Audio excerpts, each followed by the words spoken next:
ఈరోజు మనం non soup అది హాట్ అండ్ సూప్ ఎలా చేయాలో చూద్దాం. ఫస్ట్ వాళ్ళ ఇన్స్ట్రక్షన్స్ ఇచ్చిన నేను మీకు చూపిస్తున్నాను.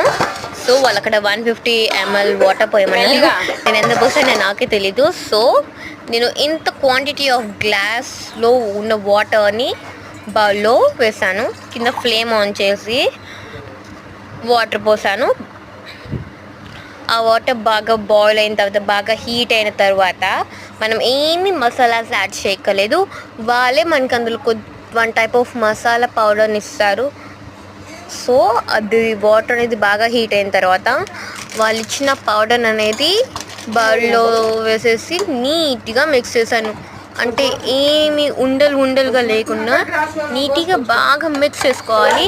నేను అయిపోయిన తర్వాత నాకు ఉండలుగా నేను సరిగా కలపలేదు అనమాట. సో ఆ మిస్టేక్ మీరు చేయకుండా బాగా మిక్స్ చేయండి. సో నేను ఆ బౌల్లో బౌల్లో ట్రాన్స్ఫర్ చేసుకొని మీకు ఎలా ఉంది. మా మమ్మీ ఇక్కడ సూపర్ అంటుంది.